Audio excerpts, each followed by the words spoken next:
श्री दुर्गा सप्तशती हिंदू धर्म का सर्वमान्य ग्रंथ है। इसमें माता रानी के भक्तों पर कृपा के सुंदर इतिहास का वर्णन है, जो भक्त के पढ़ने और सुनने मात्र से मनोवांछित वस्तु सहज प्राप्त कर लेते हैं। भगवती की आराधना से मनुष्य के घर में सुख शांति समृद्धि की प्राप्ति होती है। श्री दुर्गा सप्तशती अष्टम अध्याय। इसमें रक्त बीज के वध का वर्णन है। मैं अनिमा आदि सिद्धिमय किरणों से आवृत भवानी का ध्यान करती हूँ। उनके शरीर का रंग लाल है, नेत्रों में करुणा है तथा हाथों में पाश, अंकुश, बाण और धनुष शोभा पाते हैं। ऋषि कहते हैं, चंड और मुंड नामक दैत्यों के मारे जाने तथा बहुत सी सेना का संहार हो जाने पर दैत्यों के राजा प्रतापी शुंभ के मन में बड़ा क्रोध हुआ। उसने दैत्यों की संपूर्ण सेना को युद्ध के लिए आज्ञा दी। वह बोला, आज उदययुध नाम के 86 दैत्य सेनापति अपनी सेनाओं के साथ युद्ध के प्रस्थान करेंगे। कंबू नाम के दैत्य के 84 सेना नायक अपनी वाहिनी से घिरे हुए इस युद्ध में जाएंगे। 50 कोटि व्रिय कुल के और 100 धौम्र कुल के असुर सेनापति मेरी आज्ञा से सेना सहित जाए। कालक, दौहाद्र, मौर्य काल के असुर भी युद्ध के लिए तैयार हो मेरी आज्ञा से तुरंत प्रस्थान करें। भयानक शासन करने वाले असुर राज शुंभ इस प्रकार आज्ञा दे सहस्त्रों बड़ी बड़ी सेनाओं के साथ युद्ध करने के लिए प्रस्थान किए। उनकी अत्यंत भयंकर सेना आती देख चंडिका ने अपने धनुष की टंकार से पृथ्वी और आकाश के बीच का भाग गुंजा दिया। राजन, देवी के सिंह ने बड़े जोर जोर से दहाड़ना आरंभ कर दिया। फिर अंबिका ने घंटे की शब्द से उस ध्वनि को और बढ़ा दिया। धनुष की टंकार, सिंह की दहाड़, घंटे की ध्वनि से संपूर्ण दिशाएं गूंज उठी। उस भयंकर शब्द से काली ने अपने विकराल मुख को और बढ़ा लिया। इस प्रकार वे विजयिनी हुई। इस नाद को सुनकर दैत्यों की सेनाओं ने चारों ओर से आकर चंडिका को, सिंह तथा काली देवी को क्रोधपूर्वक घेर लिया। राजन, इसी बीच में असुरों की विनाश तथा देवताओं के अभ्युदय के लिए ब्रह्मा, शिव, कार्तिकेय, विष्णु तथा इंद्र आदि देवताओं की शक्तियाँ, जो अत्यंत पराक्रम और बल से संपन्न थीं, उनके शरीरों से निकलकर उन्हीं के रूप में चंडिका देवी के पास गई। जिस देवता का जैसा रूप, जैसी वेशभूषा और जैसा वाहन है, ठीक वैसे ही साधनों से संपन्न हो, उसकी शक्ति असुरों से युद्ध करने के लिए आई।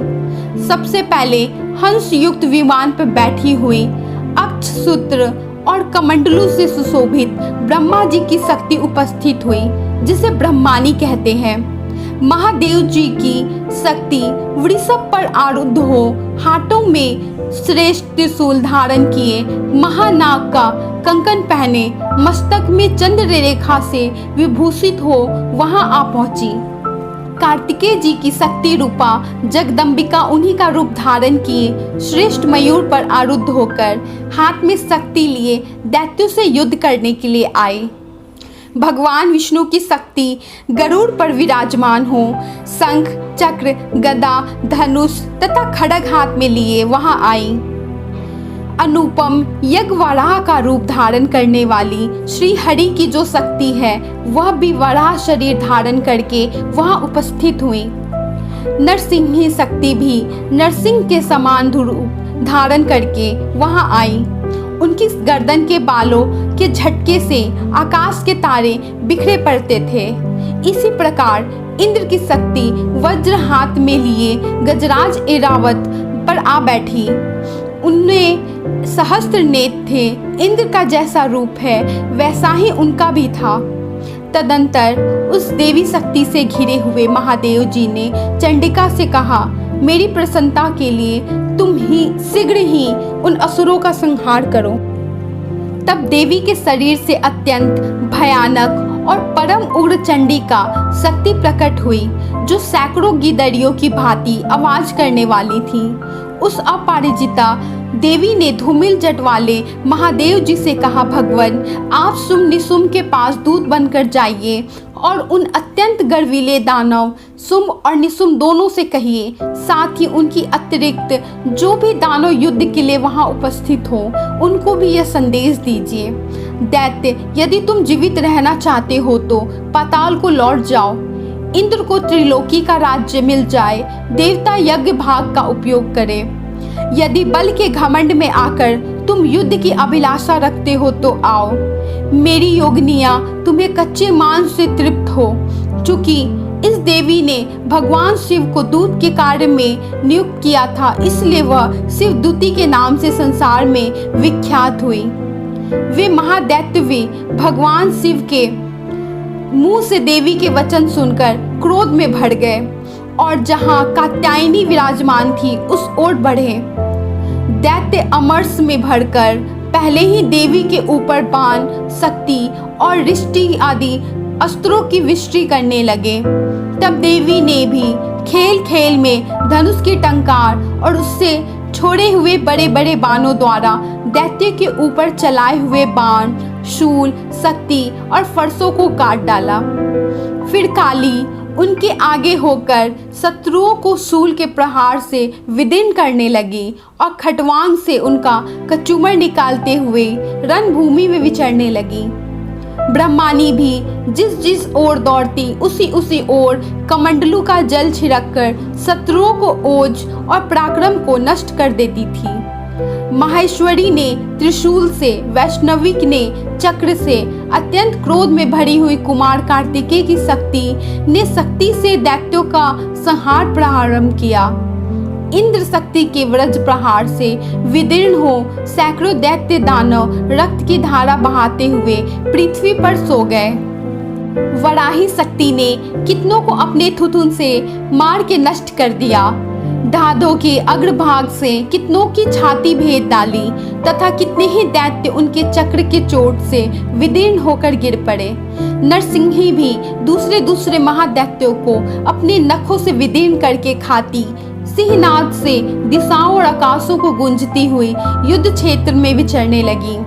कितने ही असुर शिवदूतों के प्रचंड अट्टहास से अत्यंत भयंकर होकर पृथ्वी पर गिर पड़े। कितने ही उन शिवदूती ने उस समय अपना ग्रास बना लिया। इस प्रकार क्रोध में भरे हुए मातृगणों को नाना प्रकार के उपायों से बड़े बड़े असुरों का मर्दन करते देख दैत्य सैनिक भाग खड़े हुए। मातृगणों से पीड़ित दैत्यों को युद्ध में भागते देख रक्तबीज नामक महादैत्य क्रोध में भरकर युद्ध करने के लिए आया। उसके शरीर से जब रक्त की बूंद पृथ्वी पर गिरती तब उसी के समान शक्तिशाली एक दूसरा महादैत्य पृथ्वी पर पैदा हो जाता। महासुर रक्तबीज हाथ में गदा लेकर इंद्र शक्ति के साथ युद्ध करने लगा। तब इंद्री ने अपने वज्र से रक्तबीज को मारा। वज्र के घायल होने पर उसके शरीर से बहुत सारा रक्त चूने लगा।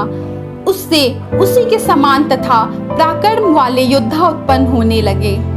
उसके शरीर से रक्त की जितनी बूंदें गिरी उतने ही पुरुष उत्पन्न हुए। वे सब रक्त बीज के समान ही वीर्यवान, बलवान, पराक्रमी थे। वे रक्त से उत्पन्न होने वाले पुरुष भी अत्यंत भयंकर अस्त्र शस्त्रों का प्रहार करते हुए मातृगणों के साथ घोर युद्ध करने लगे। पुनः व्रज के पहाड़ से जब उनका मस्तक घायल हुआ तब रक्त बहने लगा और उससे हजारों पुरुष उत्पन्न हुए। वैष्णवी ने युद्ध में रक्त बीज पर चक्र का प्रहार किया तथा इंद्री ने उस दैत्य सेनापति को गदा से चोट पहुंचाई। वैष्णवी के चक्र से घायल होने पर उसके शरीर से जो रक्त बहा उससे भी जो उसी के बराबर आकार वाले सहस्त्रों महादैत्य प्रकट हुए। उनके द्वारा संपूर्ण जगत व्याप्त हो गया। कौमारी ने शक्ति से, वराही ने खड्ग से, महेश्वरी ने त्रिशूल से महादैत्य रक्तबीज को घायल किया। क्रोध में भरे हुए उस महादैत्य रक्तबीज ने भी गदा से सभी मातृशक्तियों का पृथक पृथक प्रहार किया। शक्ति और शूल आदि से अनेक बार घायल होने पर भी जो उनके शरीर से रक्त की धारा पृथ्वी पर गिरी, उससे भी निश्चय ही सैकड़ों असुर उत्पन्न हुए। इस प्रकार उस महादैत्य के रक्त से प्रकट हुए असुरों द्वारा संपूर्ण जगत व्याप्त हो गया। इससे उस देवताओं को बहुत भय हुआ। देवताओं को उदास देख चंडिका ने काली से शीघ्रतापूर्वक कहा, चामुंडे, तुम अपना मुख और फैलाओ था मेरे शस्त्रपात से गिरने वाले रक्त बिंदुओं को और उनसे उत्पन्न होने वाले महादैत्यों को तुम अपने इस उतावले मुख से खा जाओ। इस प्रकार रक्त से उत्पन्न होने वाले महादैत्यों का भक्षण करती हुई तुम रण में विचरती रहो। ऐसा करने से उस दैत्य का सारा रक्त छीन हो जाने पर वह स्वयं ही नष्ट हो जाएगा। उन भयंकर दैत्यों को जब तुम खा जाओगी तब दूसरे नए दैत्य उत्पन्न नहीं हो सकेंगे। काली से यूं कहकर चंडिका ने शूल से रक्त बीज को मारा और काली ने अपने मुख में उसका रक्त ले लिया। तब उसने वहां चंडिका पर गदा से प्रहार किया, किंतु उस गदापात ने देवी को तनिक भी वेदना नहीं पहुंचाई। रक्त बीज के घायल शरीर से बहुत सारा रक्त गिरा, किंतु ज्यों ज्यों वह गिरा त्यों त्यों ही चामुंडा ने उसे अपने मुख में ले लिया। रक्त गिरने से काली के मुख में जो महादैत्य उत्पन्न हुए उन्हें भी वह चट कर गए। उसने रक्त बीज का रक्त भी पी लिया। देवी ने रक्त बीज को, जिसका रक्त चामुंडा ने पी लिया था, व्रज, बाण, खड्ग तथा रिष्टि आदि से मार डाला। राजन, इस प्रकार शस्त्रों के समुदाय से आहत एवं रक्तहीन हुआ महादैत्य रक्त बीज पृथ्वी पर गिर पड़ा। इससे देवताओं को अनुपम हर्ष की प्राप्ति हुई और मातृगण उन असुरों के रक्तपान के मद से उद्युक्त होकर नृत्य करने लगा। इस प्रकार श्री मार्कंडे पुराण में सावर्णिक मनवंतर की कथा के अंतर्गत देवी महात्म्य में रक्त बीज वध नामक आत्मा अध्याय पूरा हुआ। इति श्री दुर्गा सप्तशती। श्री दुर्गा सप्तशती नवम अध्याय।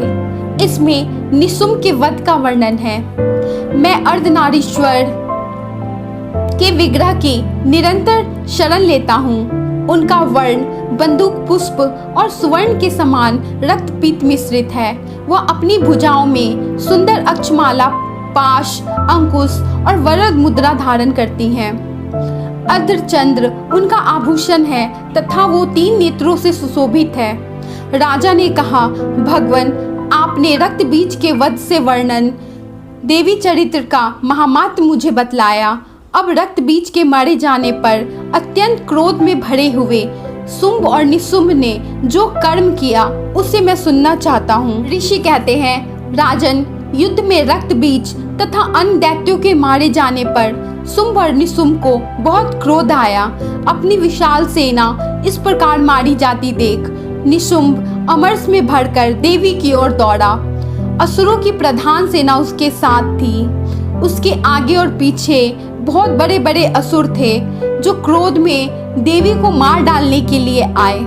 महापराक्रमी शुंभ अपनी सेना के साथ मातृगणों से युद्ध करते क्रोधवश चंडिका को मारने के लिए आ पहुंचा।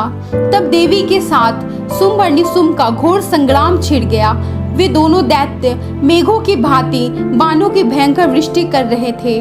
उन दोनों के चलाए हुए बाणों को चंडिका ने अपने बाणों के समूह से तुरंत काट डाला और सहस्त्र समूहों की वर्षा करके उन दैत्यपतियों के अंगों में बहुत चोट पहुंचाई। निशुंभ ने तीखी तलवार तथा चमकती हुई ढाल लेकर देवी के श्रेष्ठ वाहन सिंह के मस्तक पर प्रहार किया। अपने वाहन को चोट पहुंचाने पर देवी ने छुरप नामक बाण से निशुंभ के श्रेष्ठ तलवार तुरंत ही काट डाली और उनकी ढाल को भी 8 चांद जड़े थे उसे खंड खंड कर दिया। ढाल और तलवार के कट जाने पर असुर ने शक्ति चलाई, किंतु सामने आने पर देवी ने चक्र से उसके भी 2 टुकड़े कर दिए। अब तो निशुंभ क्रोध में जल उठा। दानव ने देवी को मारने के लिए सूल उठाया, किंतु देवी ने समीप आने पर उसे भी मुक्के से चूर्ण कर दिया। तब उसने गदा घुमाकर चंडी के ऊपर चलाई, परंतु वह भी देवी के त्रिशूल से काटकर भस्म हो गई। दैत्यराज निशुंभ को फरसा हाथ में लेकर आते देख देवी ने बाण समूहों से उसे घायल करके धरती पर सुला दिया। इस प्रकार देवी मनवंतर में 6ठी अध्याय समाप्त हुआ। इति श्री दुर्गा सप्तशती।